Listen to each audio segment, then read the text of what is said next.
Kenapa tidak? Alasannya apa? Karena apabila korupsi itu sudah merugikan bagi negara. Korupsi merugikan negara ya. Oke. Kalau Anda dengar berita ya, kemarin malam kan terjadi OTT ya di Direktorat Jenderal Kereta Api. Itu Direktur Prasarana Kereta Api, kemudian Kepala BTP Jateng, kemudian 4 PPK ya. Total ada 10 dari swasta juga ya. Nah, apakah mereka cinta tanah air ya? Tidak ya, tadi kata Mas Fikri, karena merugikan keuangan negara, perekonomian negara. Kerugiannya dalam kasus di kereta api 2 hari yang lalu misalnya, itu mencapai 14,2 miliar ya, suap yang diterima oleh yang bersangkutan begitu.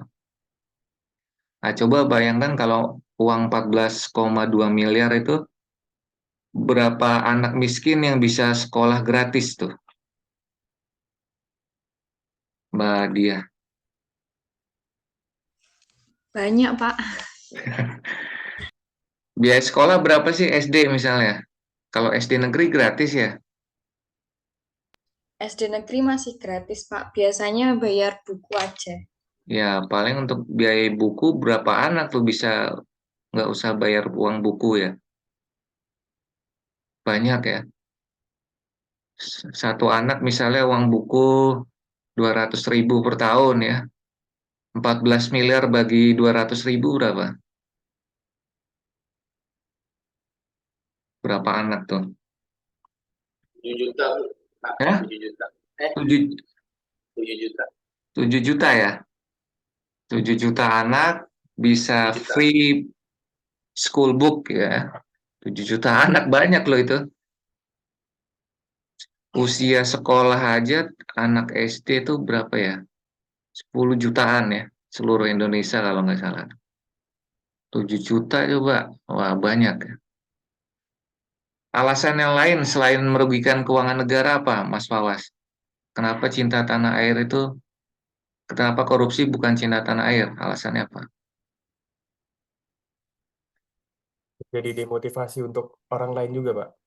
Adanya demotivasi karena terjadinya korupsi, Pak. Oke, membuat orang lain motivasinya turun ya, Ya, demotivasi. Karena melihat, wah teman saya sama-sama PNS perhubungan kok dia hidupnya gaya hedonisme ya. Mobilnya Alphard, HP-nya iPhone Pro Max. Jadi Anda, Mas Fawas, kerja di kantor jadi males-malesan begitu ya? Hah? bukan males, Pak, tapi kayak eh, ada perasaan tidak nyaman gitu, Pak. Demotivasi kerjaan gitu, Pak. Tidak nyaman. Nah, efeknya apa dari ketidaknyamanan itu? Jadi datang terlambat atau kerja ditunda-tunda atau ada efeknya nggak dari ketidaknyamanan? Turunnya semangat, Pak. Kalau ini, Pak. Kalau Iya, menurut kalau saya. turun semangat bekerja kan ya pasti Anda akan menunda pekerjaan ya, tidak semangat mengerjakan tugas yang diberikan. Iya, itu manusiawi ya. Cuman kalau sikap begitu menurut Mas Pawas gimana? Sesuai dengan nilai bela negara nggak? Seharusnya bagaimana? Ya, Seharusnya ya. tetap, Seharusnya tetap ini, Pak. Tetap apa? Tetap bekerja seperti biasa. iya kan? Kalau menurut bela negara. Betul. Jadi biarkan saja ya. Perkara dia mau pakai mobil Alphard, mobilnya iPhone, rumahnya bagus ya. Dari hasil korupsi, ya nggak usah iri begitu kan. Buat apa iri sama seseorang yang hartanya diperoleh dengan cara yang tidak halal begitu kan. Iri itu hanya pada satu ya, orang kaya yang memperoleh hartanya dengan halal dan dia salurkan hartanya untuk zakat, infak, sedekah ya, orang kaya yang dermawan. Nah, itu Anda harus iri tuh. Orang kaya yang hartanya dari cara halal terus dia dermawan. Kedua, atau iri pada orang berilmu yang mengamalkan ilmunya ya, membuat orang lain menjadi pintar ya, mengentaskan kebodohan orang lain. Nah, itu Anda harus iri tuh. Selain pada dua hal tersebut tidak boleh iri ya. Iri itu kan dosa ya, sebenarnya iri kan masuknya dosa besar ya. Jadi kalau dosa itu bukan hanya judi, prostitusi, membunuh ya, termasuk iri itu dosa batiniah ya, termasuk dosa besar, penyakit hati itu. Apalagi irinya kok sama koruptor ya. Jadi kalau kita pahami nilai bela negara ya seharusnya kita tetap semangat bekerja ya. Walaupun secara manusiawi wajar ya, untuk tahap-tahap awal pertama kali mungkin ada perasaan kurang nyaman tadi ya, gitu. Wah, ini gimana sih? Saya yang kerja rajin ya, kok pendapatannya lebih besar dia ya, tanda kutip ya. Ya mungkin manusiawi, cuman setelah itu bagaimana kita memanage hati kita ya agar kembali on the track ya. Caranya bagaimana? Ya cari ilmunya ya. Tadi dengan cari ilmu, oh kita nggak perlu iri. Oh iri sama orang yang dapat harta dengan tidak halal kok iri ya. Kedua, oh niat saya bekerja kan untuk ibadah ya. Jadi dipuji atau tidak dipuji orang ya, ada atau tidak orang, saya harus tetap semangat karena Tuhan mengawasi pekerjaan saya begitu. Begitu seharusnya sikap mental yang harus kita bangun begitu kan. Jangan pernah khawatir pada rizki kan, rizki kan sudah diatur oleh Tuhan ya, tidak berkurang maupun bertambah gitu. Manusia itu tidak akan meninggal sampai rizkinya yang telah ditakdirkan Tuhan tuh dipenuhi gitu. Jadi tidak usah khawatir masalah rizki ya. Coba bayangkan ketika kita masih kecil ya, baru lahir, oe, oe, oe, dapat nggak kita rizki? Dapat kan, Mas Fawas? Dulu ingat nggak ketika Anda lahir dari ibu Anda gitu ya? Langsung dapat rizki kan, air susu ibu ya. Kelaparan nggak? Enggak kan. Kenapa kita sudah sekolah sekarang tinggi-tinggi ya, Anda sekolah sampai D4, S1, sudah CPNS, kok justru malah takut rizki gitu. Cicak di dinding saja, rizkinya apa? Makanan cicak apa di dinding itu, Mas Wawas? Nyamuk, Pak. Biasanya. Nah, coba Anda bayangkan ya, nyamuk itu kan bisa terbang ke sana kemari ya, tapi dapat nggak cicak itu nyamuk itu? Dapat kan? Dapat nggak Mas Wawas?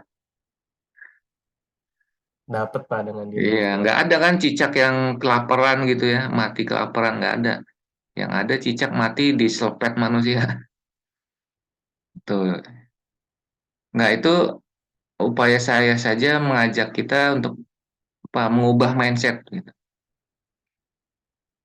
Tadi kerugian negara ya, terus demotivasi ya, itu mungkin awal-awal bisa jadi ya. Cuman kalau terus-menerus demotivasi itu berbahaya juga bagi diri kita sendiri ya. Itu akan berdampak negatif juga ya. Alasan yang ketiga apa selain demotivasi, kerugian negara, Mas Reza?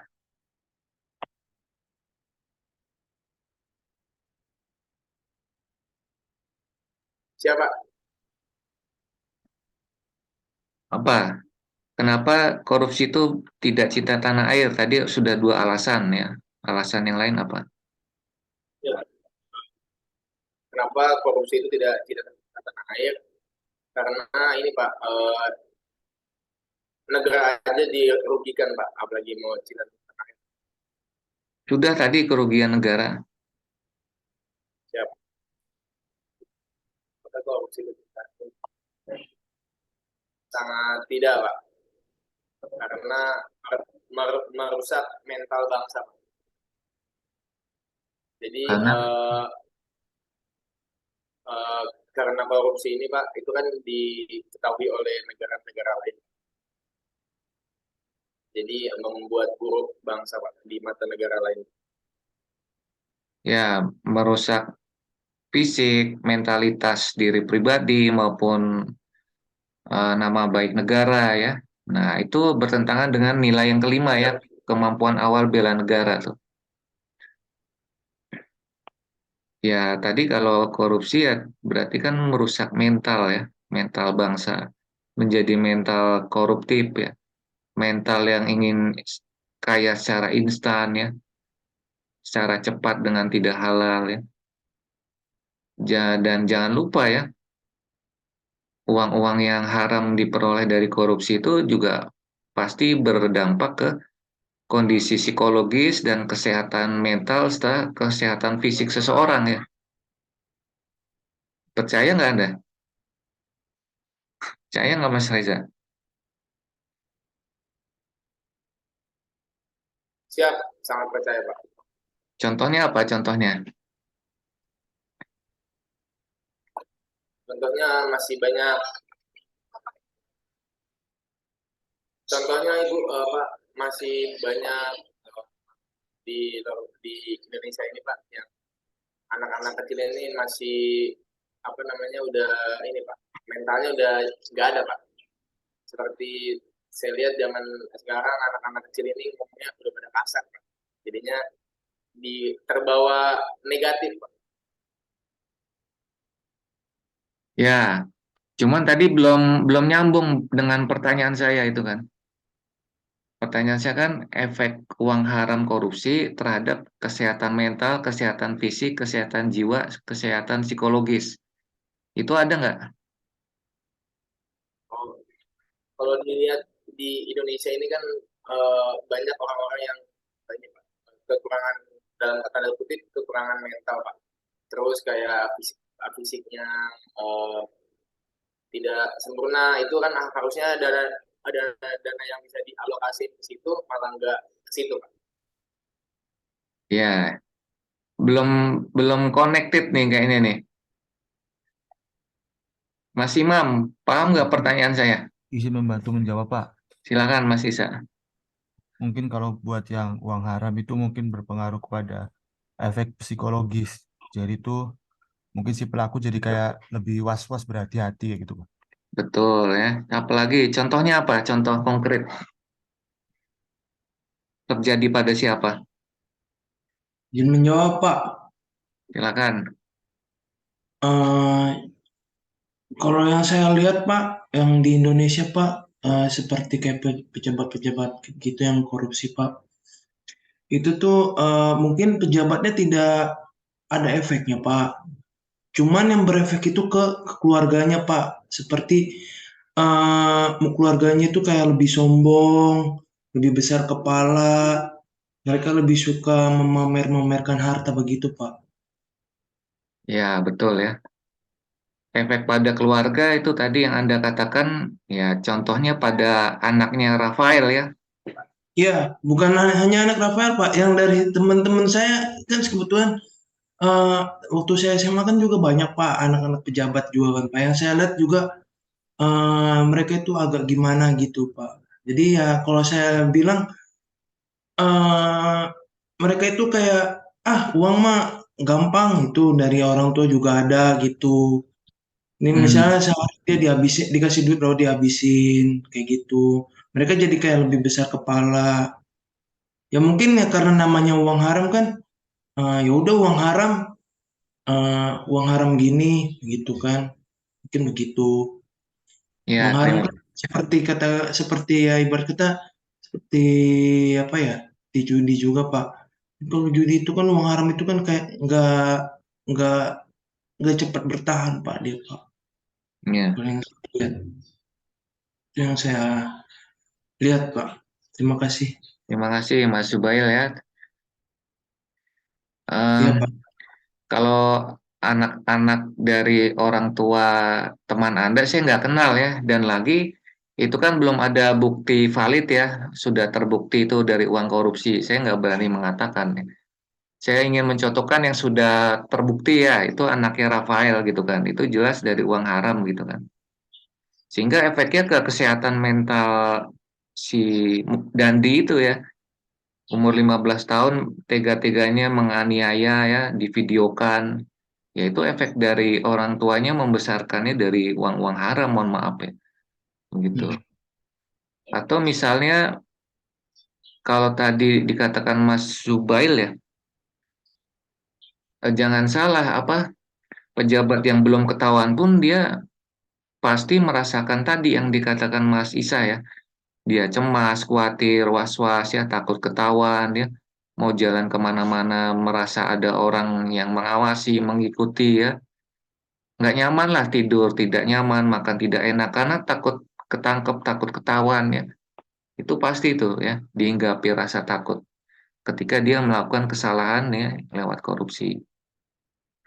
Contoh lain misalnya kita tahu ada koruptor yang pada akhirnya terkena penyakit ya, uangnya habis, uang hasil korupsinya itu habis, hartanya habis ya untuk pengobatan penyakitnya begitu. Atau ada juga koruptor yang kecelakaan kan, mati kecelakaan ya. Jadi pasti ada efeknya gitu. Selain tadi maksud saya terkait pembahasan kita, korupsi itu merusak kesehatan fisik, mental ya, jiwa, pikiran ya. Nah, alasan yang lain ya tentu korupsi tidak cinta tanah air karena bertentangan dengan nilai bela negara ini begitu. Ya, dia otomatis apa melanggar hak dan kewajiban orang lain ya. Dia juga menjadi apa merusak negara ya dengan mengambil uang negara. Dia juga melanggar nilai Pancasila ya, nilai sila pertama, sila kelima, keadilan sosial. Keadilan sosial tidak bisa diwujudkan ketika uang rakyat untuk pembangunan itu dikorup. Koruptor, korupsi juga apa merusak ya nama baik bangsa dan negara ya dan seterusnya ya. Pasti tidak cinta tanah air. Nah, Anda tahu foto sebelah kiri nih? Siap Hogeng Pak. Ugeng ya. Kapolri tahun 68 ya. Nah, itu namanya beliau sampai sekarang ya walaupun sudah almarhum tetap harum ya. Kenapa? Karena beliau ya satu-satunya polisi yang jujur dari dua yang lain ya sampai saat ini ya. Beliau Kapolri tapi ya hidupnya sederhana ya, tidak bermewah-mewahan, tidak menggunakan kendaraan dinas untuk kepentingan pribadi ya, tidak menggunakan pangkat dan jabatannya untuk menyalahgunakan wewenang ya yang mengakibatkan kerugian negara, misalnya memasukkan anaknya ya menjadi polisi gitu. Kalau sekarang kan banyak ya, bapaknya pejabat polisi, anaknya masuk Akpol ya. Bapaknya pejabat TNI, anaknya masuk Akmil.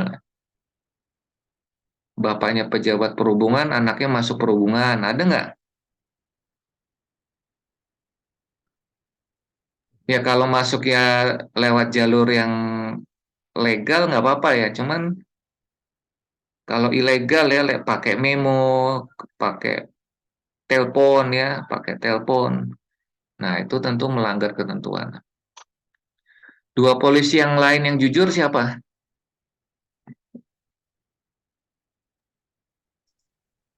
Polisi tidur Pak Ya Mas Fahrur. Polisi tidur dan dan patung polisi. Polisi patung. patung polisi ya. Patung polisi tidur aja, tidurnya polisi menyusahkan ya. Mohon maaf ini off the record. Tidurnya patung polisi aja menyusahkan, apalagi bangunnya ya. Nggak, itu joke ya. Nah ini yang sebelah kanan saya nih, Ada yang kenal nggak? Teddy ini kasus apa Teddy? Narkoba, Ganja, Pak. Pak. Minum narkoba, Pak. Sabu-sabu. Ya, dia seharusnya Kapolda menegakkan hukum, malah menukar barang bukti narkoba dengan tawas ya, terus dijual sama dia. Aduh, heran juga ya, mengelus dada nih. Padahal Kapolda ya, bintang 2 kan gaji, tunjangan kinerjanya, uang perjalanan, uang makan, uang honor-honor kan besar itu. Masih aja kurang ya. Ini si Teddy ini ketua Harley Davidson Indonesia, nih ketuanya dia. Kemana-mana pakai peci ya, ternyata jualan narkoba. Nah, kalau sebelahnya ini juga bintang 2 nih, ada yang tahu nggak?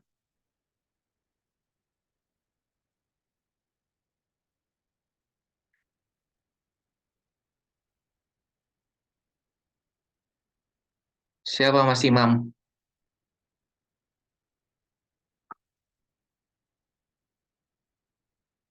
Ini yang gagah dengan bintang-bintang di bahunya ini. Nggak kenal. Ini Komjen Pol Joko Susilo. Dia mantan Dirlantas Mabes Polri ya. Tahun 2004-an ya.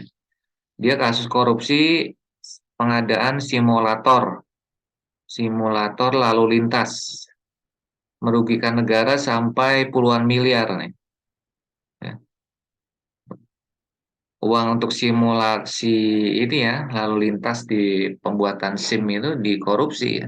Makanya banyak simulator tuh yang rusak kan, kalau Anda lihat di Polres-Polres ya, nggak bisa dipakai gitu. Nah, ini baru 2 contoh ya. Mohon maaf ya, ini menjadi lesson learn penting bagi kita di perhubungan ya. Jangan sampai institusi kita, marwah Kementerian Perhubungan, nama baik perhubungan itu dirusak oleh oknum, oknum, oknum, oknum, oknumnya banyak ya. Satu satu kompi, satu batalion, satu kantor ya. Gitu. Ini menjadi benchmarking kita ya, insan perhubungan nih ya. Jangan sampai trust masyarakat tuh hilang ya. Masyarakat distrust itu sudah repot ya. Tadi pagi saya membaca berita ya, unik nih, komentar netizen unik ya. Jadi di Liputan 6 tadi pagi, judul beritanya, silakan masyarakat untuk menitipkan motornya selama mudik gratis di kantor polsek terdekat ya. Komentar netizen masyarakat apa coba? Ada yang bisa menebak nggak? Nggak mungkin gratis, pasti bayar. Iya, rata-rata saya baca komentarnya itu satu pun nggak ada yang percaya ya. Malah ada yang komentar begini, wah, saya mah lebih baik titip ke tukang parkir bayar daripada titip ke kantor polsek gitu. Ada juga yang komen netizen, titip gratis ya, mau ngambilnya bayar. Atau komen yang lain, jangan mau ya nanti ditilang, jangan mau nanti spare partnya dioplos ya, ganti mesin jaling. Luar biasa masyarakat udah nggak percaya begitu ya.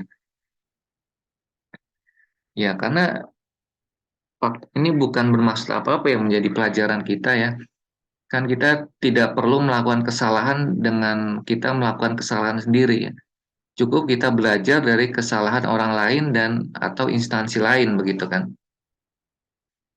Nah, kesalahan baju coklat ini ya tidak hanya 2 ini ya, banyak kalau Anda mau cek ya. Mulai dari memperkosa gadis ya di kantor polsek itu ada, silakan Anda cek. Atau ada baju coklat yang memperkosa istri tahanan ya.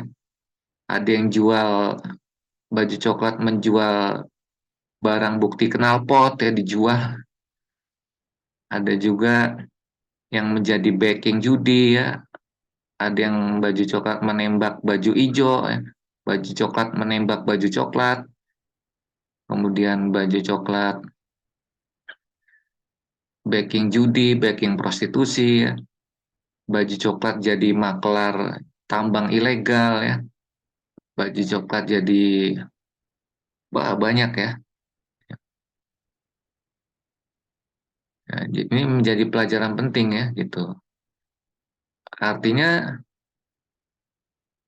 baju seragam yang gagah dipakai ya dengan bertaburan bintang ya, dengan berjalan pakai tongkat komando ya, membusungkan badan ya. Dalam pikiran mereka ya, mereka ini gagah ya, disegani, ditakuti ya. Tapi sebenarnya masyarakat tuh bukan segan karena karisma ya, segan karena muak ya. Nah, makanya saya sangat sedih nih kalau ada oknum di perhubungan tuh yang menggunakan seragamnya, pangkatnya ya, untuk menyalahgunakan wewenang ya, jalan membusungkan badan ya, petantang petenteng ya.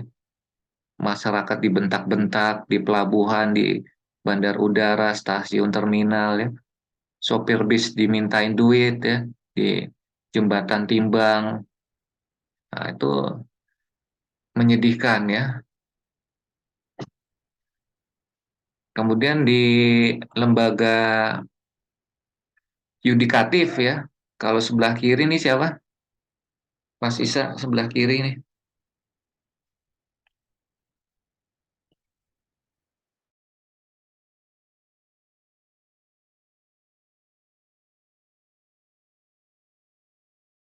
Nggak ada yang kenal ya. Sebelah kiri ini Hakim Agung ya, Artijo Alkostar. Beliau salah satu ya sosok yang seperti Jenderal Hugeng. Beliau hakim yang jujur ya, tidak mau disuap, terkenal sebagai algojo para koruptor ya. Contoh yang beliau tangani itu Angelina Sonda, kemudian Anas Urbaningrum ya. Ketika mereka banding dan kasasi, justru hukumannya diperberat sama Artijo Alkostar ya. Nah, beliau sekarang sudah almarhum. Tapi tidak semua hakim juga seperti Pak Artijo ya. Nih kalau yang sebelah kanan nih temen juniornya Pak Artijo nih, Hakim Agung juga. Tapi kemarin ketangkep OTT nih, Pak Dimyati Sudrajat ya. Kasusnya apa? Kasusnya adalah jual beli kasus, jual beli pasal ya. Yang sebelah kanan ini juga Hakim Pengadilan Tinggi di Jakarta ya. Kasusnya juga suap ya, jual beli putusan hakim. Ini luar biasa ya. Eh, kalau hakim itu kan sebenarnya wakil Tuhan di dunia ya untuk menegakkan hukum gitu. Untuk mewujudkan keadilan, untuk mewujudkan sila kelima keadilan sosial gitu ya. Ketika hakimnya tidak bisa memberikan keadilan, memberikan putusan yang apa melanggar hukum ya, kira-kira sanksinya apa ya? Yang pas gitu menurut Mas Mbak ini Amelinda.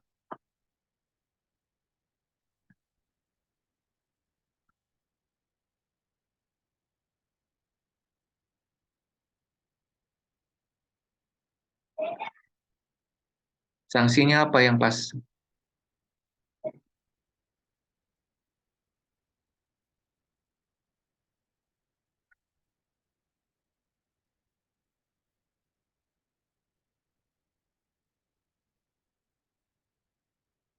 Mbak Amelinda coba dijawab, unmute. Bapak, menurut saya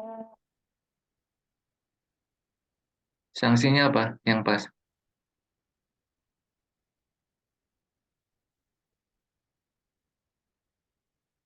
mungkin ini Pak,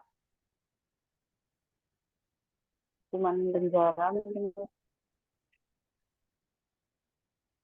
Mbak Amelinda, Mbak Amelinda lagi ada masalah nih ya? Lagi ada masalah nggak? Saya amati dari kemarin kayaknya nggak fokus ya. responnya tuh terhadap stimulus ini lambat. What is your problem? Di sini sinyalnya kurang, Pak. Sinyalnya kurang. Pikirannya kayak kosong gitu ya, melamun ya, kayak ada masalah. Nah, kalau wajah-wajah yang nggak ada masalah tuh wajah Mas Zubail itu ya, nggak ada masalah. Mas Imam tuh. Mas Imam wajah-wajah melo ya, ngantuk. Sekarang kebanyakan sahur kayak ini. Untuk habis sarapan.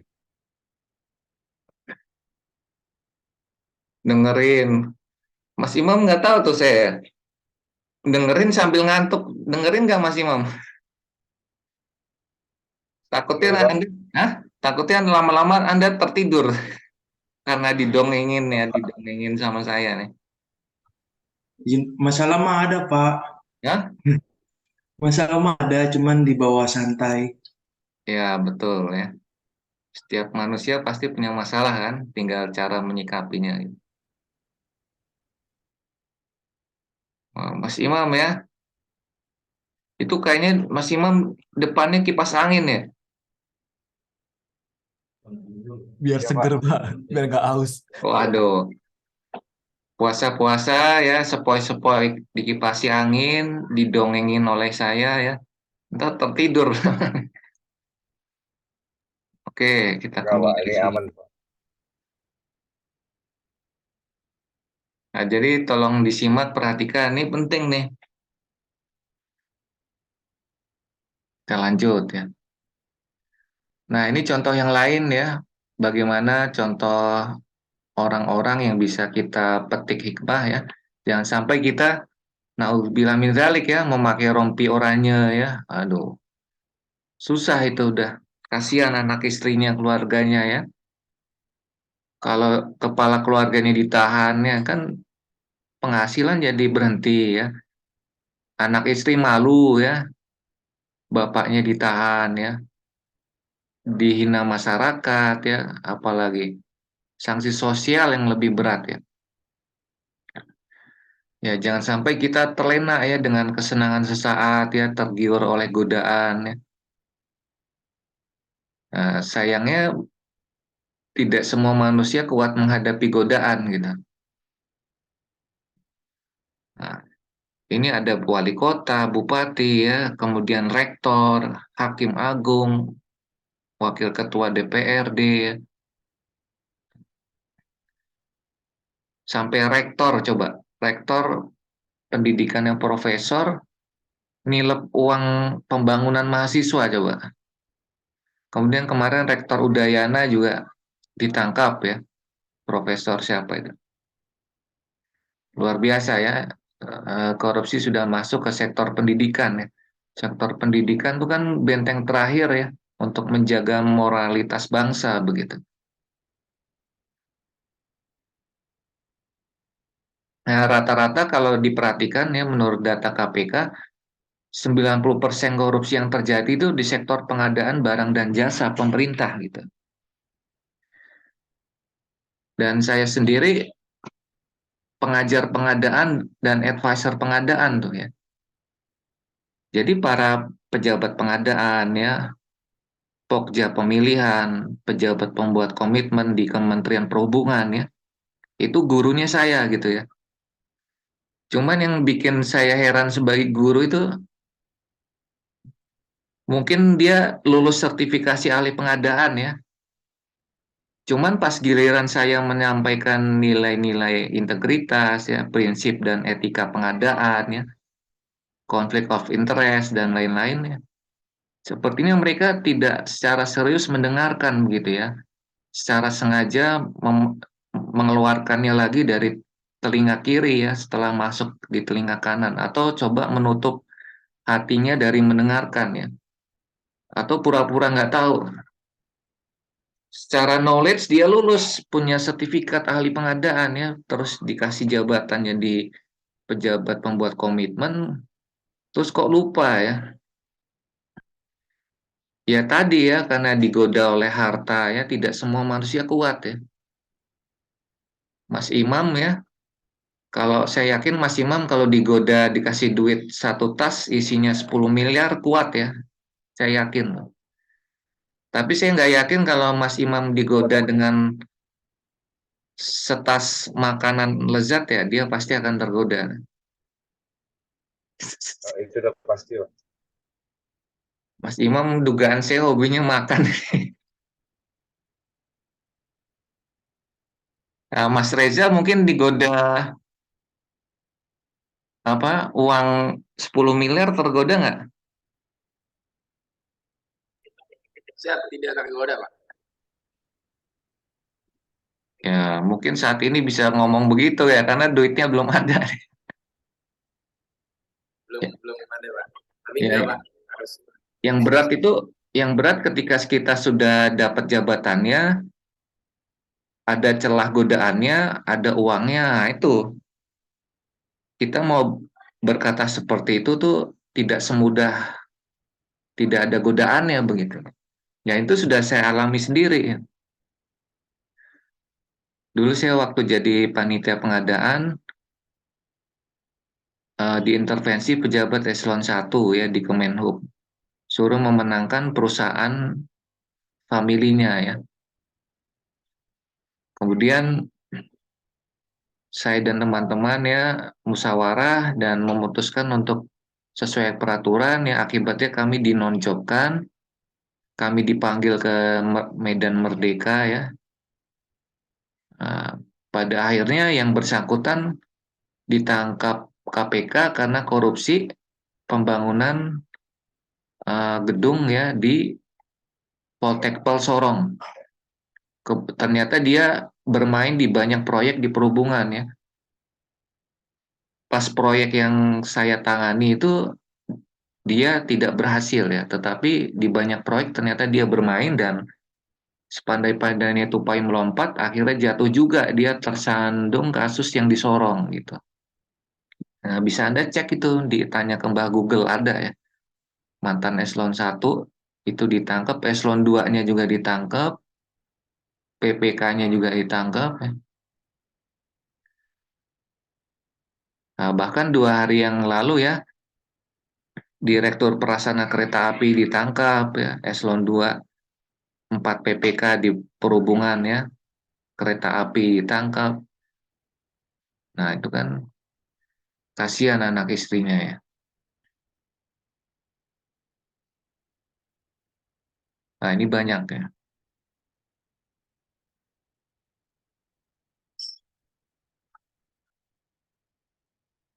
Nah, cita-cita kita ya melalui Latsar ini ingin melahirkan para PNS khususnya di perhubungan yang bebas KKN ya sesuai amanat undang-undang begitu ya.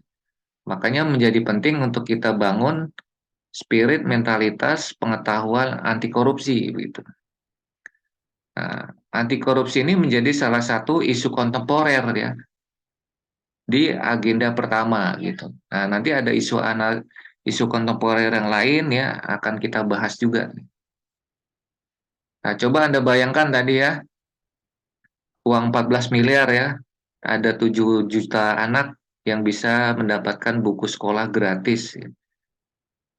Dengan uang 14 miliar yang diterima pejabat di Direktorat Jenderal Kereta Api, ada berapa manula ya orang-orang miskin yang sakit yang bisa berobat gratis ya. Mungkin ada yang anaknya sakit apalah ya, amandel harus operasi atau sakit apa ya, cabut gigi harus operasi ya. Kemudian kalau Indonesia tidak ada korupsi, masyarakat miskin bisa berobat gratis, rakyat miskin bisa sekolah gratis, lingkungan menjadi sejuk asri ya.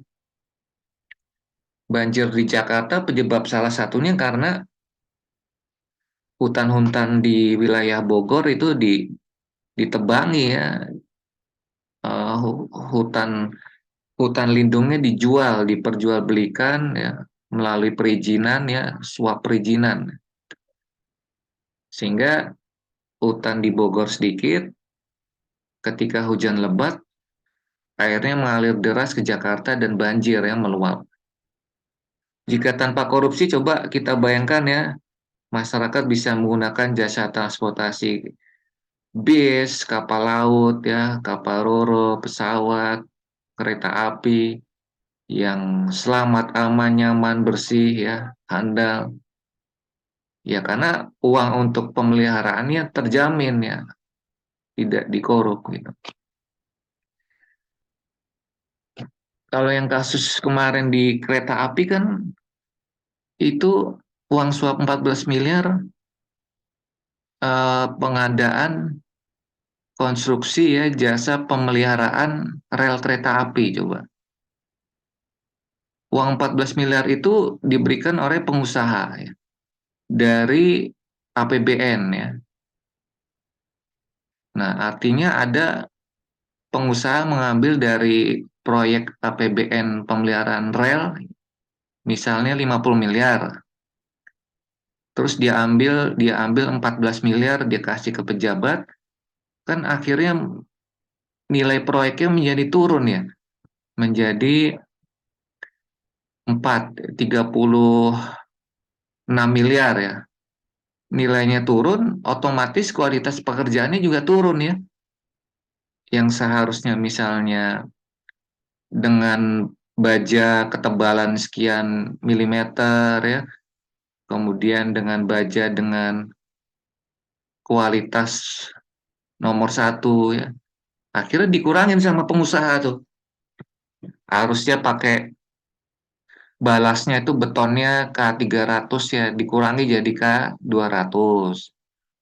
Harusnya murnya itu kualitas baik ya, jadi mur kualitas buruk. Yang terjadi apa coba bayangkan? Isu dan masalahnya apa? Isunya apa, Mbak Rizka?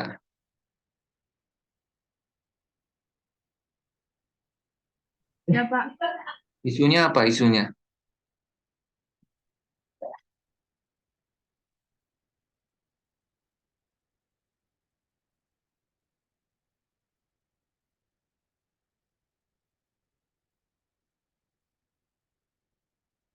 Nah, bingung kan? Karena Mbak Rizka sedang mengobrol dengan temannya. Isunya apa, Mas Zubair? Isu atau masalahnya apa dari korupsi pemeliharaan rel?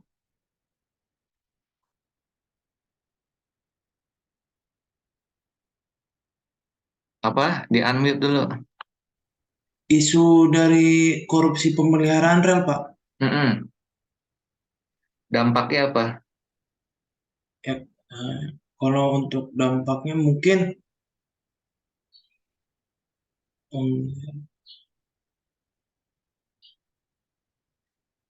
ya, oke.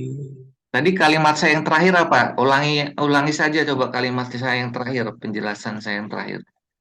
Tentang ini, kenyamanan transportasi umum di sektor kereta api. Tadi saya bilang apa aja yang kalimat terakhir?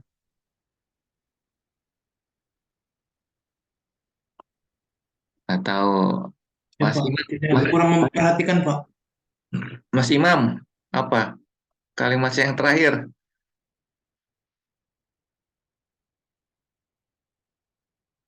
Soal kereta dikorupsi, Pak. Apa? Apa tadi, Pak? Kalimat saya yang terakhir, tolong diulangi. Tadi saya berkata apa? Tentang kenyamanan transportasi umum perihal di masalah kereta, Pak. Ya, apa tadi secara rinci? Tadi saya kan mencontohkan Jadi ada balas ya, ada kualitas baja rel. jadi kualitas baja rel kalau dikorupsi, kualitas relnya jadinya rusak, Pak, tidak baik, Pak. Di murnya, Hmm, murnya juga direndahin kualitasnya, Pak. Baja-bajanya untuk relnya itu kualitasnya juga direndahin. hmm. Kalau begitu dampaknya bisa apa itu? Ya, jadi kualitas dari rel yang dibuat itu jadi kualitasnya buruk, Pak. Iya, dampaknya bisa menyebabkan apa? Izin Pak, izin Bisa membantu membuat menjawab Pak. Silakan, Mbak Dia. Dampaknya itu safety keretanya kurang Pak, jadi banyak kecelakaan kereta. Ya, itu maksud saya. Mbak Dia jurusan apa? Saya jurusan nautika Pak. Oh, nautika. Kalau Mas Imam jurusan apa?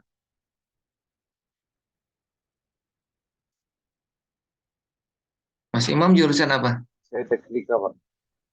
Oh, teknika. Teknika, Pak. Iya, ya. Ya, jadi tolong fokus memperhatikan ya. Tuh. Jadi jangan sampai saya puasa-puasa ya, berbicara nggak didengarkan. Aduh, jangan dikira berbicara begini nggak capek, nggak melelahkan ya, nggak pusing-pusing. Karena otak saya bekerja untuk berpikir ya. Oke, kita lanjutkan. Jadi tolong dicatat, kalau perlu dicatat ya. Ikatlah ilmu dengan mencatat begitu.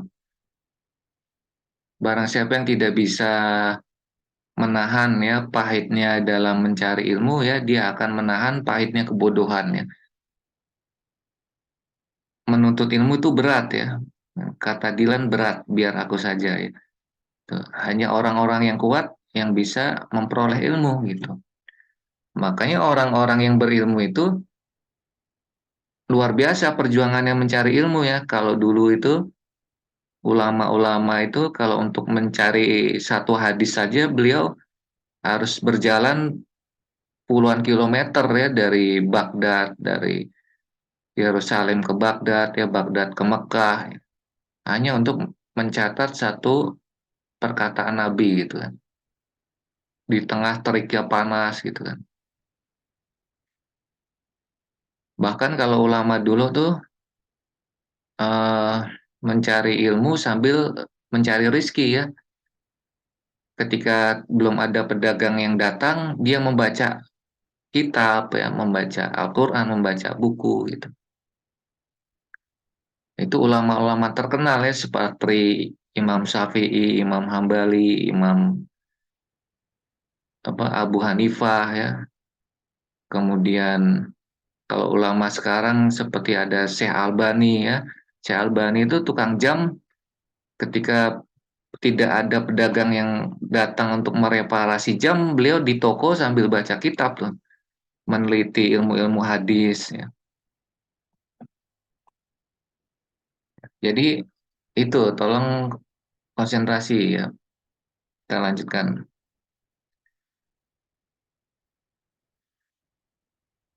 Kemudian terkait benchmarking, contoh negara dengan indeks persepsi korupsi yang skornya sangat tinggi itu ada Denmark, Finlandia, Swedia ya.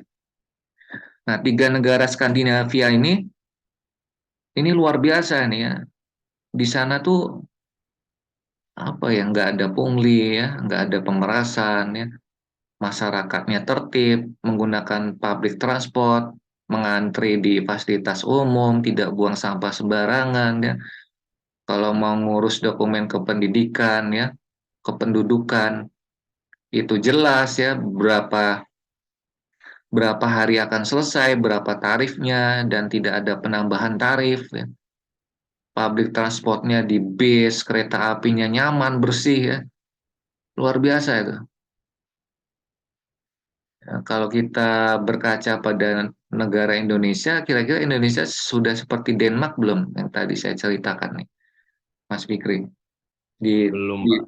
di public transport kita Di transportasi publik di Indonesia belum, Pak. Belum seperti Denmark. dari 4 matra itu ya, darat, laut, udara, kereta api, peringkat satu yang paling baik mana? Perhubungan apa? Kualitas pelayanan transportasinya. Kualitas pelayanan transportasinya yang paling baik mungkin darat, laut, udara, Pak. Udara nomor 2 siapa? Nomor 2 laut, Pak. Nomor 3, Nomor 3 darat. nomor 4, Oh iya, kereta api, Pak, yang keempat ya, Pak. kereta api. Yakin? Mungkin ini, Pak, boleh ralat, Pak, untuk yang kereta api mungkin di peringkat nomor 2, Pak. Oke. Anda apa jurusan apa Anda? Teknika, Pak, Oh, pelaut ya. siap, Pak. Ya, Pak. Jadi sektor perubahan laut nomor berapa? Kalau dilihat dari seluruh Indonesia mungkin nomor 3, Pak. Karena Hmm, kalau kereta api kan karena hanya di Jawa dan proses di Sulawesi, jadi istilahnya belum merata ke seluruh Indonesia, jadi tolok ukurnya hanya di Jawa itu saja, Pak. Sedangkan kalau laut, pelabuhan itu ada di seluruh Indonesia, jadi mungkin ada yang baik, ada yang masih kurang baik untuk segi pelayanannya. Jadi tergantung dari di pelabuhan mana seperti itu, Pak. oke, makasih ya. Siap. Jadi kalau kita lihat eh, studi dari KPK ya, itu sektor pelabuhan tuh menjadi concern KPK saat ini ya, karena banyak laporan yang masuk ya dari masyarakat. Karena apa? Banyak pungli di pelabuhan ya, banyak pemerasan ya. Dan ingat ya, 3 kali Dirjen Perhubungan Laut di Kemenhub tuh ditangkap. Kemudian waktu itu Pak Jokowi juga datang ke Medan Merdeka Barat ya, karena ada OTT buku pelaut. Kemudian dulu Kapus Bank Perhubungan Laut juga ditangkap ya. Kemudian juga PPK Perhubungan Laut ada juga tangkap. Nah, dari pungli pemerasan di pelabuhan ya, mohon maaf, itu menyebabkan apa LPI ya, Logistic Performance Index di Indonesia tuh paling mahal di Asia tuh. Kalau di Jepang saja itu biaya logistik di pelabuhan di Jepang tuh hanya sekitar 8% tuh, di Amerika 6% ya. Di Vietnam tuh 15%. Di Indonesia berapa? 25% coba. Mahal sekali ini biaya logistik kita di pelabuhan ya. Ya salah satu sebabnya karena banyak pungli ya, pemerasan dan lain-lain. Di perhubungan darat sebenarnya juga ya bersaing ketat dengan perhubungan laut ya. Jadi kalau perhubungan laut menurut Anda peringkat 3, ya cocok lah ya. Cuman mau disalip sama perhubungan darat ya. Perhubungan darat ya juga di jembatan timbang, di terminal ya. Tapi kalau di perhubungan darat yang banyak punglinya tuh lebih ke preman ya, bukan bukan PNS-nya tuh. Preman terminal yang banyak punglinya, bukan penyelenggara negaranya gitu. Cuman baru ada kasus Pak, izin baru ada itu tuh Pak yang jembatan timbang itu yang di Gilimanuk itu. Iya, jembatan timbang. Di Gilimanuk, Uh, di Medan waktu itu juga ada kasus, di Semarang, gubernurnya marah-marah kan. kalau Ya, di baru-baru ini Pak ada di gimana? Gilimanuk Pak. Iya, Di Gilimanuk. Gilimanuk Pak. Di Gilimanuk, pelabuhan penyeberangan. Oke, makasih ya. Kemudian tadi ya belum lama kereta api, ya. Udara ya memang peringkat 1 sih ya. Waktu itu pernah terjadi korupsi di udara itu dilakukan Direktur Garuda ya. Rasanya belum belum belum ada ya sepengetahuan saya PNS perhubungan udara yang ditangkap ya. Ya karena mungkin salah satu faktornya karena standar perhubungan udara kan internasional ya, standar safety-nya, standar security-nya. Jadi ketat tuh dari IQ. Nah, itu baru sektor perhubungan ya. Di sektor lain bagaimana? Ya, lebih parah ya. Apalagi baju coklat tadi ya. Apalagi di Pemda-Pemda tadi banyak bupati yang ditangkap ya. Lebih parah di daerah. Kalau kita datang ke Samsat mau bayar pajak kendaraan bermotor, oh, itu udah banyak pungli ya.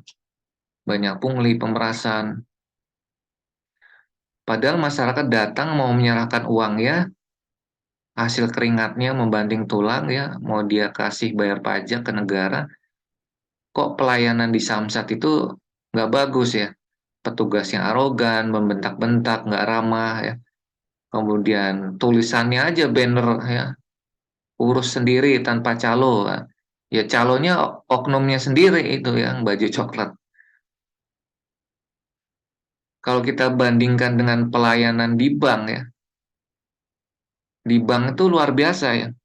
Padahal kita datang bukan untuk mau memberikan uang ya, tapi apa? Mas Reza, kita datang ke bank. Siap untuk kalau ke Samsat mah buat perpanjang STNK. Iya, ke Samsat kan kita menyerahkan uang, bayar pajak. Kalau ke bank kita ngasih Ya, uang nggak? kalau ke bank kita kan ini Pak, menabung Pak, deposit. Ya, menabung itu ngasih uang nggak? Statusnya apa menabung itu? Menabung Makasih itu Pak. mengasih uang, cuman ada bunganya Pak, dipotong bunga Pak. Bukan, menabung itu bukan mengasih memberikan uang, tapi menabung itu kita menitipkan. Menitipkan uang kita untuk dikelola.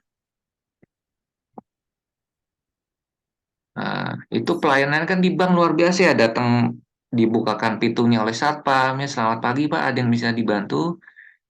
Oh ini silakan ambil formulir dulu ya, ini nanti isinya begini begini begini, Bapak ini nomor antriannya silakan tunggu dulu ya. Mengantri di kursi yang empuk ya, ber-AC, dipanggil ya, datang ke teller, ke customer service, customer service-nya berdiri ya. Selamat pagi Bapak, ada yang bisa dibantu?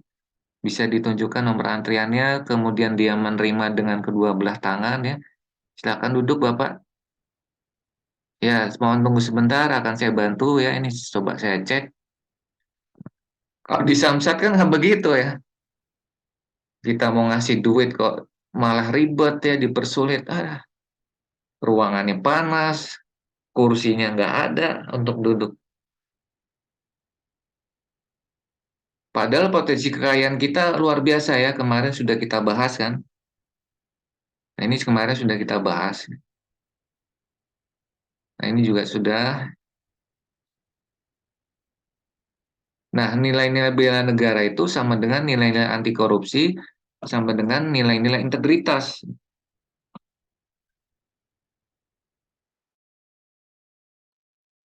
Sama tuh. Nah, nilai integritas apa saja? Setidaknya ada 9 ya, jujur, tanggung jawab, disiplin, mandiri, kerja keras, sederhana, berani, peduli, adil. Yang paling berat yang mana, Mas Isa? Jujur, Pak. Jujur ya? Ya, betul ya. Mas Isa walaupun kepalanya goyang-goyang sambil menyimak ya. Jawabannya benar. Apa sambil dengerin musik ya? Nggak, Pak. Biar nggak ngantuk kayak goyang-goyang. Oh, oke, jujur pondasinya ya. Anda pilih pilih mana nih saya tanya, Mbak Mbak Rizka? Siapa? Anda pilih mana nih? Calon suami yang ganteng, pinter, yang ganteng, pinter tapi tidak jujur, atau pilih calon suami yang jujur tapi blow on dikit, wajahnya sedang-sedang lah. Pilih yang mana? Siapa yang kedua, Pak? Yang penting jujur, Pak. Oh, yakin nih. Ya, insya Allah. Kenapa pilih yang kedua? Alasannya? Ya Pak, jujur itu adalah kunci kehidupan Pak. Kalau nggak jujur itu udah nggak baik Pak. Ya, coba jawabannya sama nggak kalau yang pihak kaum Adam nih ya, Mas Mas Fahur Rozi. Dari kemarin ada gangguan sinyal ya, Mas Imam. Coba.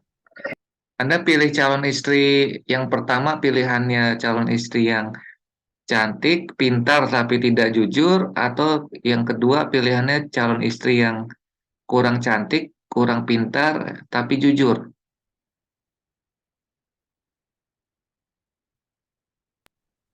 Yang kedua, Pak. Kan semua Alasannya, udah diatur sama Allah. Ya. alasannya apa alasannya? Alasannya maupun dia cantik, tapi kalau nggak bisa jujur sama pasangannya susah, Pak. Ya, akibatnya apa efeknya kalau cantik tapi nggak jujur? Jadinya kayak bisa jadi tukang selingkuh gitu, Pak. Apa? Tukang selingkuh. Nah, selingkuh ya. Mas Imam diselingkuhin, terus gaji tiap bulan dikasih, dipakai buat jalan sama selingkuhannya, dibohongin ya. Gaji Ya, Mas Pak. Imam ngasih, dipakai shopping habis ya. Ditanya buat belanja, padahal nggak jujur ya. Atau sebaliknya yang cowok ya. Cowok ganteng, pinter tapi nggak jujur ya. Akibatnya ya Mbak Rizka sering dibohongi tuh. Ada suaminya datang larut malam Mbak Rizka tanya, dari mana? Yang ya, habis rapat di kantor. Tapi sebenarnya kemana? Sebenarnya habis dugem clubbing sama Mas Imam tuh di Jakarta ya. Nah, kan bohong tuh ya, nggak jujur. Atau misalnya kering kering kering ya, yang itu ada telepon, kata Mbak Rizka kan, dari siapa yang ini dari Yamaha ya, ini nomornya Yamaha. Ternyata simpanannya ya dikasih nama Yamaha ya. Itu. Ya, jadi kejujuran tuh penting ya. Sepahit-pahitnya kejujuran ya, itu jauh lebih pahit ketika ketidakjujuran itu terungkap. Kemudian yang kedua ya, tolong Anda catat, berusahalah Anda kita semua untuk selalu jujur ya. Karena kejujuran membawa kepada kebaikan dan kebaikan itu membawa kepada kerajaan surga Tuhan tuh. Nah, itu tuh kalimat dari saya ya. Coba saya ingin cek nih, mendengarkan nggak? Mas Fawas, coba ulangi dua kalimat saya terakhir tadi. Ya Pak, cobalah untuk jujur, karena jujur itu membawa keberkahan Pak. Belum tepat, satunya apa satunya?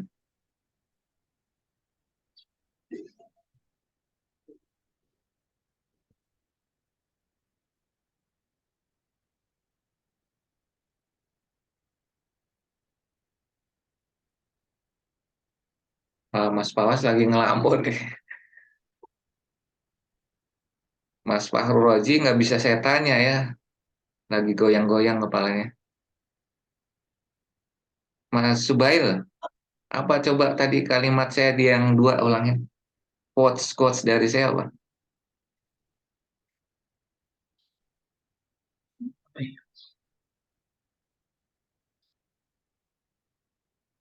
Aduh, Saya bingung mau jawaban. lagi nggak dengerin juga. Mas Saya Reza dengar apa Mas Reza? Ulangi coba. Siapa? Ulangi Pak. Cobalah berbuat jujur karena jujur itu membawa kebaikan. Dengan Pak membuat kebaikan itu membawa ke surganya Tuhan Pak. Ya, betul. Satu lagi apa? Jujur itu membawa keberkahan Pak. Bukan. Berkahan itu judul sinetron Ramadan tuh. Nggak ada yang tahu nih, 10 orang. Mbak Melinda apa?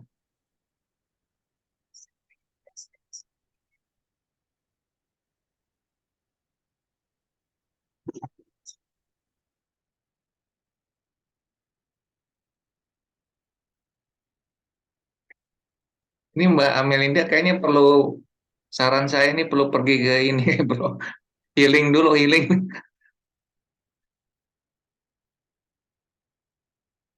Mbak Diah, coba satu lagi. Tadi Mas Reza udah benar tuh. Yang satu apa?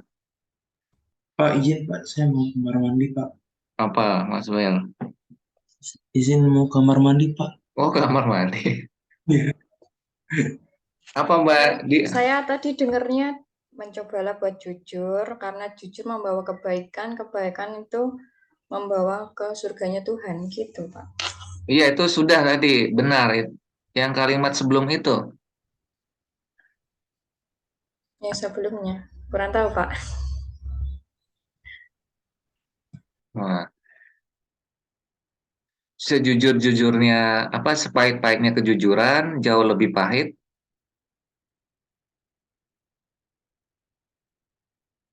Apa? Sepahit-pahitnya kejujuran, jauh lebih pahit. Lebih Minum. pahit kebohongan. Bukan. Sepahit-pahitnya kejujuran, jauh lebih pahit minum jamu, ya. Lebih pahit ketika ketidakjujuran terungkap, gitu. Ya kan? Jadi kelihatannya jujur itu berat ya. Kalau kita melakukan kesalahan, kita jujur kan, kita takut dimarahi ya. Ketika kita kecil dulu kan, kita memecahkan gelas ya, menjatuhkan adik ya, dari sepeda, ditanya sama orang tua kita kan, kenapa ini? Karena kita takut, kita akhirnya berbohong gitu ya. Nah, cuman pentingnya ilmu parenting adalah seharusnya kalau kita menjadi orang tua tuh, ketika anak kita melakukan kesalahan, jangan dimarahi ya, gitu. Karena efeknya nanti kalau dia sudah besar ya, dia akan terulang tuh perilakunya ya, melakukan kesalahan dia akan, yang terjadi berbohong ya. Karena untuk menghindari terjadinya punishment begitu. Tapi kalau kita didik dari kecil ya, anak kita melakukan kesalahan ya, tidak kita marahi tapi kita kita jelaskan baik-baik ya, dengan sabar. Ini seharusnya begini dek, ya nggak apa-apa ya, tapi besok hati-hati ya, naruh gelasnya jangan di pinggir ya. Nah, cuman itu kan berat ya, banyak orang tua yang nggak sabar mendidik anaknya sendiri. Oke, kita kembali ke sini.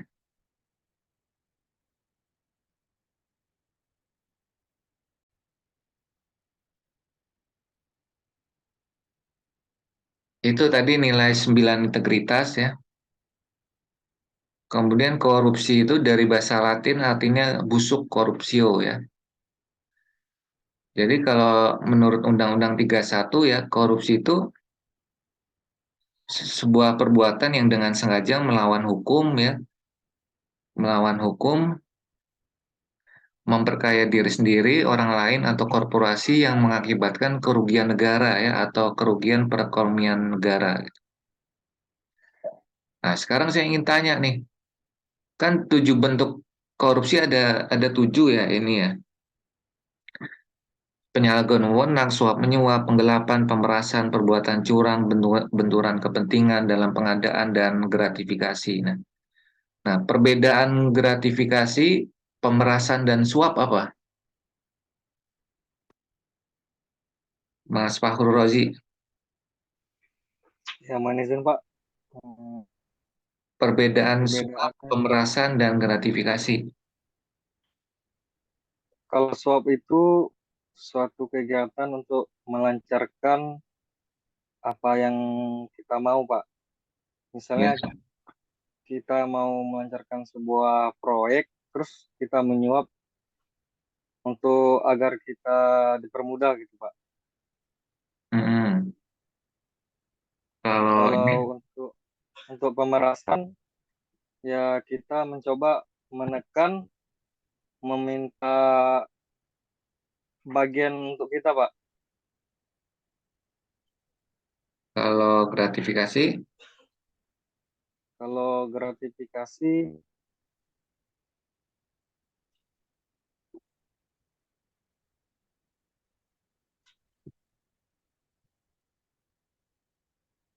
Korupsi adalah kesalahan menerima di barang negara berawal dari menerima gratifikasi. barang, uang, Seringkali malah menjadi atau apapun tindakan tunjangan korupsi. cuma-cuma Pak, dengan ada maksud tujuannya. ya Mas Imam gimana? Kalau gratifikasi itu eh, sama seperti suap, dia menerima uang, barang, atau yang lainnya dengan maksud ada tujuan tertentu. Kalau pemerasan, Kalau pemerasan itu dia meminta sesuatu barang atau uang dengan dengan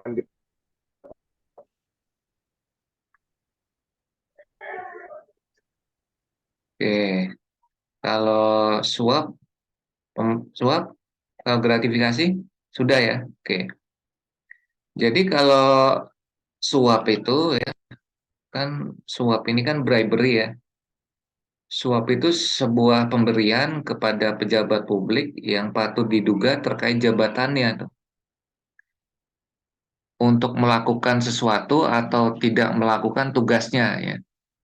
Itu suap ya.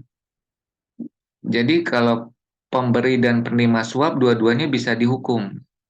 Tapi kalau pemerasan suatu pemberian ya yang dilakukan seseorang karena adanya paksaan dari penyelenggara negara ya.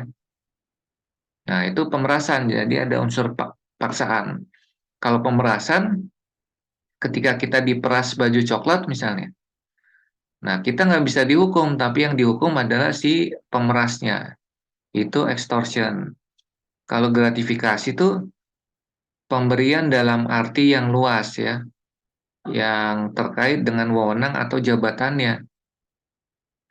Misalnya ya, misalnya Anda mau seminar rancangan akhir, mau seminar implementasi akhir, Anda biar lulus latsar, Anda ngasih hadiah ya.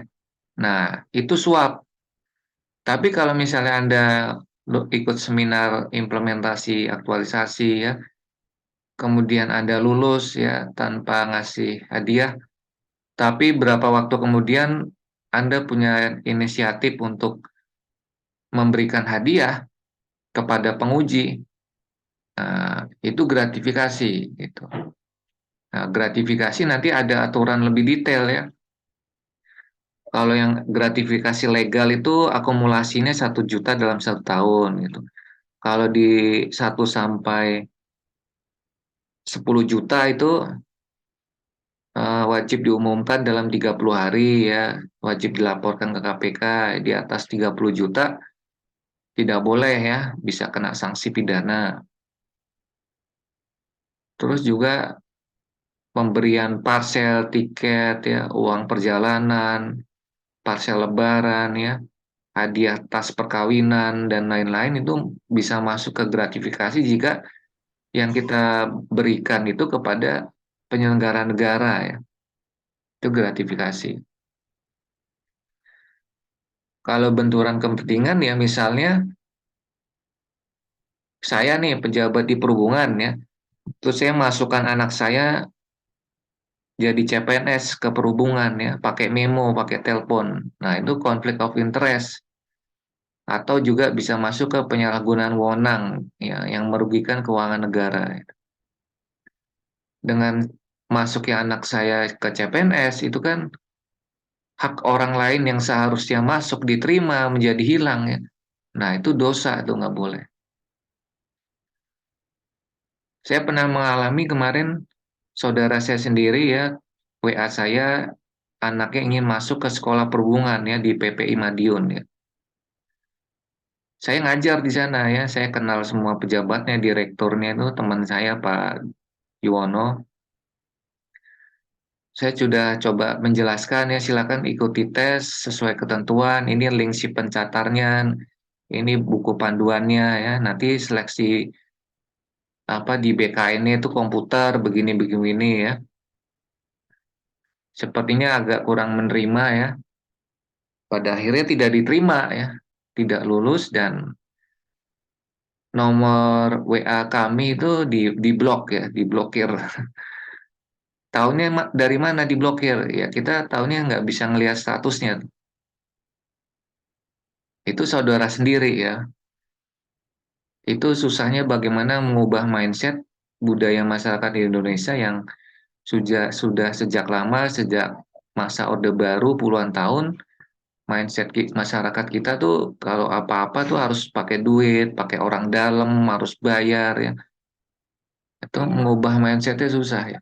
Walaupun hal-hal itu sampai sekarang juga masih ada ya, oknum-oknum itu gitu. Cuman kan jumlahnya sudah menurun ya dibandingkan periode sebelumnya gitu. Nah, lebih lanjut silakan Anda tonton video berikut ya tentang gratifikasi, ini sangat bagus ya. Ini hati-hati menjelang Lebaran ya. Saya yakin di kantor Anda saat ini sudah mulai beredar gitu ya parcel-parcel Lebaran, amplop-amplop ya. Benar nggak? Nah, silakan Anda analisis ya kira-kira parcel Lebaran amplop yang ada di kantor Anda tuh masuk ke gratifikasi nggak ya? Silakan itu. Di negara ini berawal dari gratifikasi, seringkali malah menjadi gerbang masuk tindakan korupsi. Lantas, apabila pemberian gratifikasi menjadi gerbang masuk korupsi, apakah pemberian gratifikasi itu bisa dibenarkan? Nah, mari kita tengok beberapa pandangan agama terkait pemberian gratifikasi. Dalam pandangan agama Islam, saling memberi hadiah pada hakikatnya dianjurkan sepanjang dalam menyambung silaturahmi, mempererat kasih sayang, atau membalas kebaikan orang lain.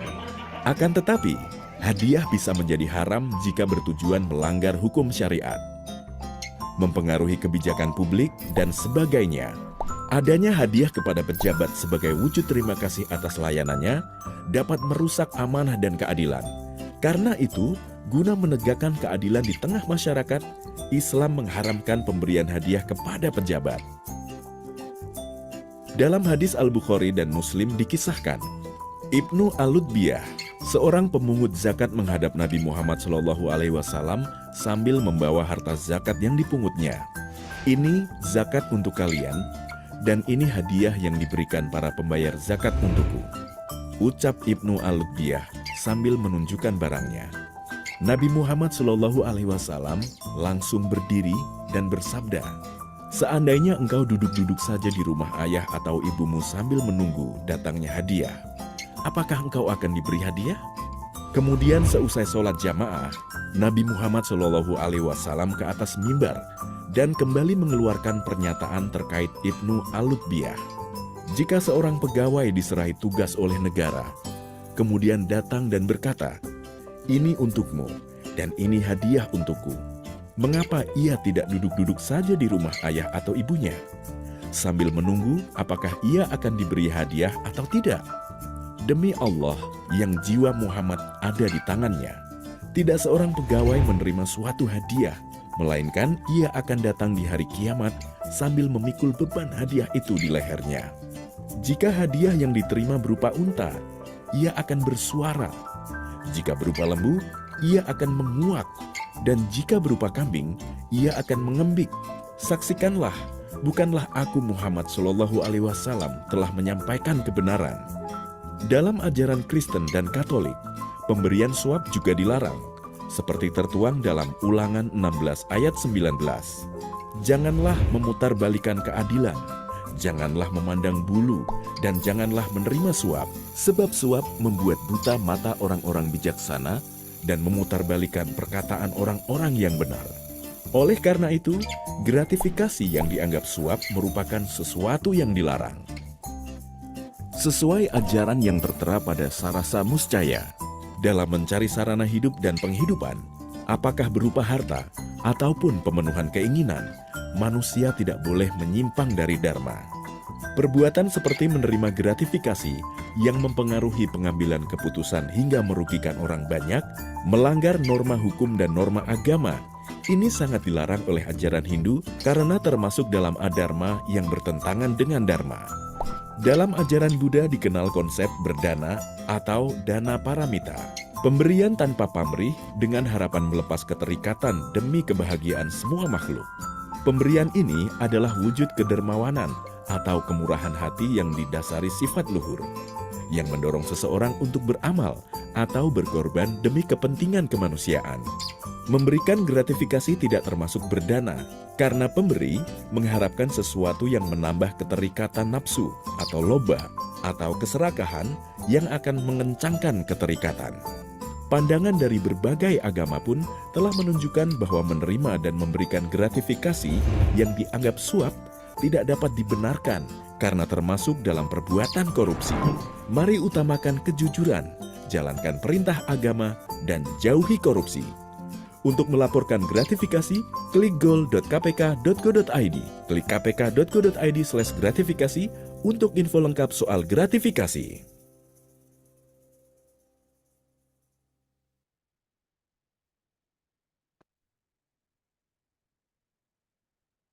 Nah, Mas Fahrozi, Siapa? tadi gratifikasi yang dilarang gratifikasi yang apa?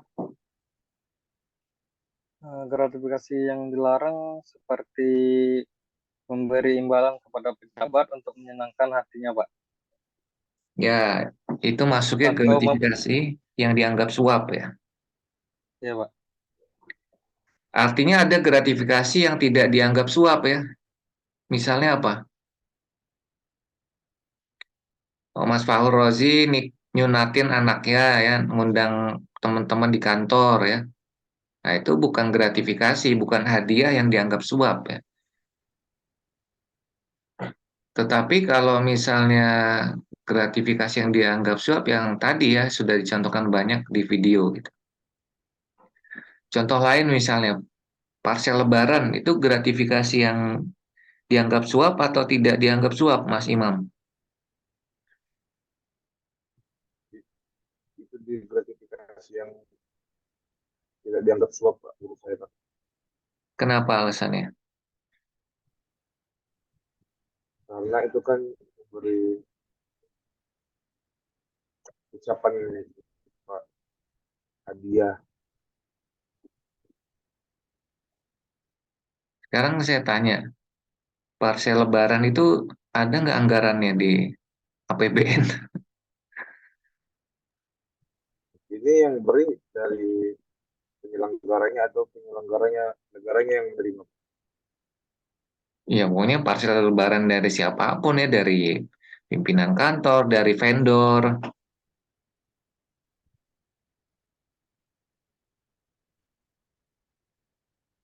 Masuk sih, Pak, menurut saya. Ya, masuk ya, itu ada surat edarannya dari KPK tuh. Tanggal 6 April 2023 ya. Jadi nggak boleh menerima parsel lebaran ya, masuk ke gratifikasi. Karena di APBN nggak ada itu anggaran untuk gratifikasi. Kan kita alhamdulillah sudah dapat ya. Sudah masuk ke rekening Anda kan? THR gaji, THR tukin ya. Sudah Udah, Pak. terima belum? Siapa? Sudah semua ya, ada yang belum?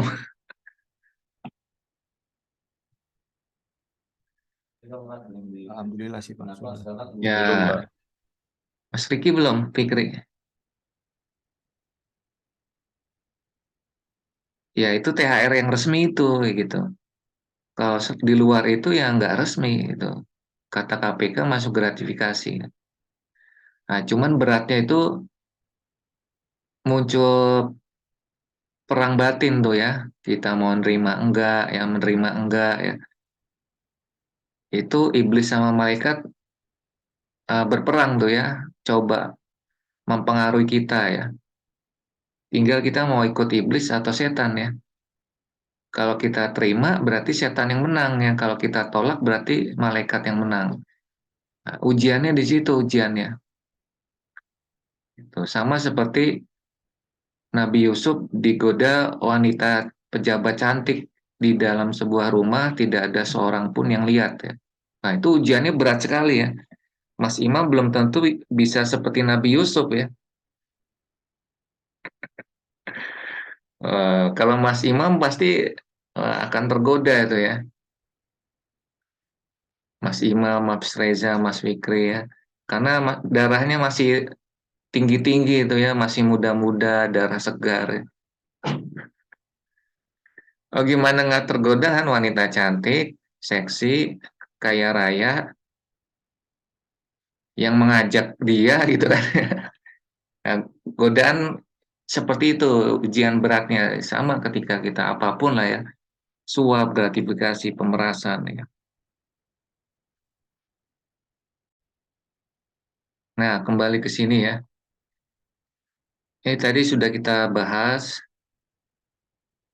penyalahgunaan wewenang menggunakan mobil dinas untuk kepentingan pribadi, menyuap polantas itu masuk suap, manipulasi kuitasi kosong itu penggelapan, pungli itu masuknya pemerasan ya.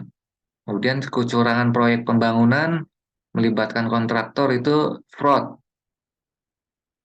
Kemudian melibatkan usaha pribadi dalam proyek kantor itu benturan kepentingan. Nah, parsial hari raya, paket perjalanan gratis itu gratifikasi. Kemudian penyebab korupsi itu ada 4 ya, kata Bolon ya.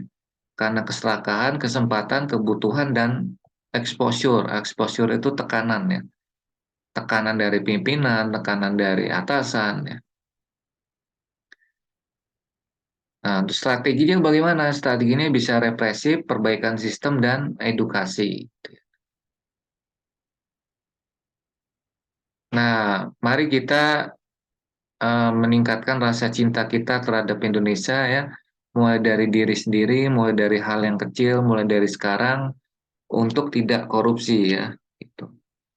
Cuman harapannya bukan sebatas perkataan lisan ya, tapi juga kita terapkan. Jangan sampai seperti tahun dulu ya, ada sebuah iklan ya, katakan tidak pada korupsi ya, tapi akhirnya ditangkap ya. Nah, tadi yang sudah saya bahas itu ya, panjang lebar itu salah satu saja tuh baru dari isu strategis kontemporer ya, yang berupa ancaman, gangguan, hambatan, dan tantangan gitu. Nah, tadi saya menguraikannya pakai sebuah metode gitu. Saya pakai metode hukum ya, saya pakai metode analisis hukum, analisis sosiologis, analisis psikologis, analisis teologis ya. Kemudian juga analisis sistem thinking, kemudian juga analisis antropologis ya. Nah, nanti silakan Anda saya minta untuk menganalisis isu yang lain ya. Ada COVID, mass communication, proxy war, money laundering, dan lain-lain, terorisme, narkoba ya. Dan lain-lain ini bebas Anda pilih apa ya di luar topik ini ya. Menganalisisnya pakai apa? Nah, ini.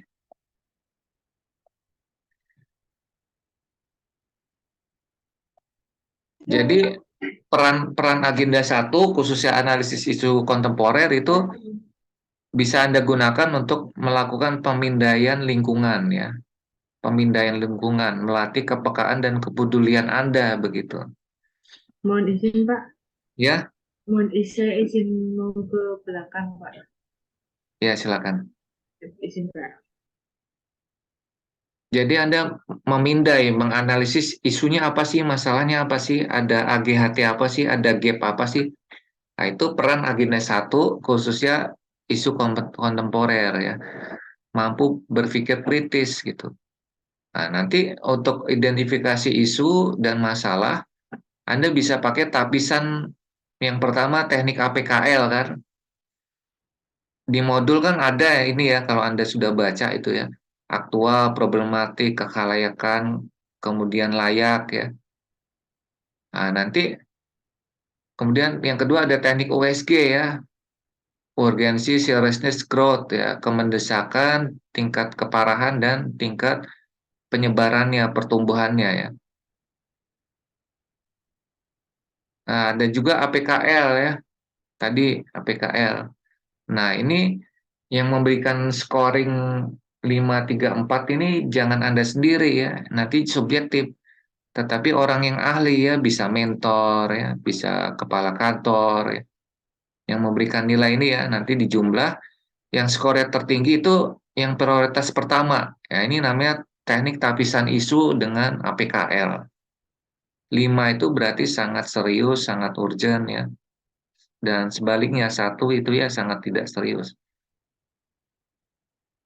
Kalau USG ya sama, cuman dia kan parameternya beda ya. Parameternya U, S, dan G gitu. Kemudian untuk setelah ketemu, misalnya ada isu atau masalah 4, Anda tapis menjadi 1. Nah, 1 ini yang Anda angkat menjadi core issue, Anda pilih menjadi core issue dalam rancangan aktualisasi Anda begitu. Nanti core issue ini Anda analisis lagi, Anda cari gap-nya. Bisa pakai teknik fishbone ya, sebab akibat ya. Ini penyebabnya bisa 4P, 4S ya, 5C, 5S ya. Bisa juga pakai SWOT ya. Bisa juga pakai problem tree ya. Nah, ini contohnya misalnya menganalisis isu radikalisme dengan teknik fishbone ya. Anda cari penyebabnya apa gitu.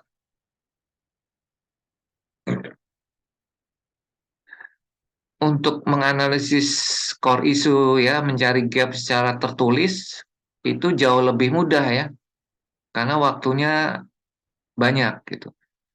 Cuman belum tentu semua orang bisa menganalisis secara lisan secara cepat ya, seperti yang tadi saya contohkan ya. Saya sudah berbicara ya isu korupsi dari jam 9 nih sampai setengah 11 ya. 1,5 jam ya. 1,5 jam berbicara isu korupsi itu kalau nggak punya ilmunya, nggak tahu caranya, itu susah ya.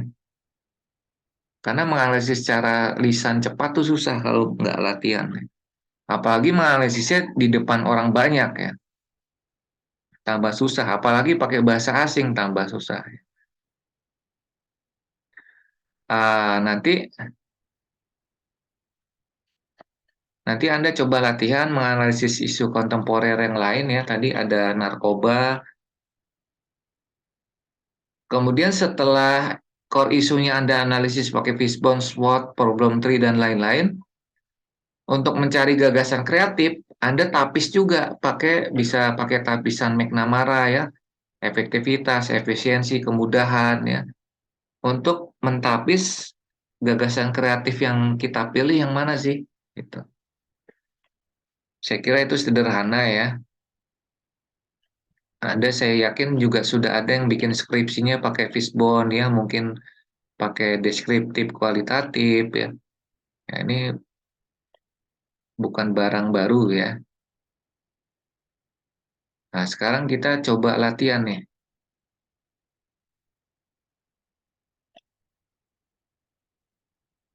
Nah, ini kan ada isu yang lain ya. Nah, nanti saya minta setiap orang coba menganalisis secara singkat cepat.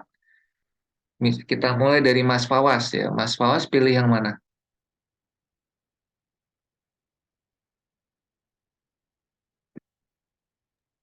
Money laundering, Mbak. Oke, money laundering. Sekarang teknik analisisnya pilih yang pakai apa? Fishbone, Pak. Fishbone ya. Dulu skripsinya pakai fishbone. Pakai ADI, Pak, saya, Pak. Rancang bangun, Oh, Pak. pakai ADI, evaluasi ya, desain. Oh, ADI. Itu kan teknik evaluasi itu. Oke, sekarang coba Mas Fawas menganalisis isu tadi apa yang money laundering dengan teknik Iya. fishbone. Coba waktunya 1 menit dari sekarang.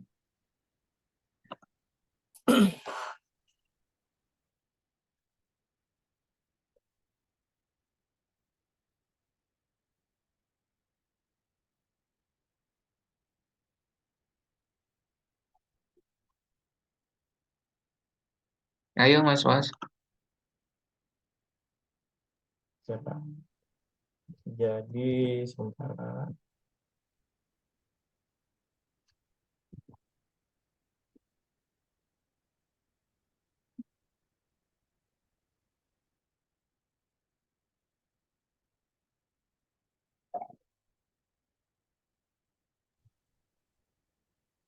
ini Pak, dimulai dari kapan ya Pak? Kapan terjadinya si fishbone ini, periode waktunya itu dari yang ini saya coba pakai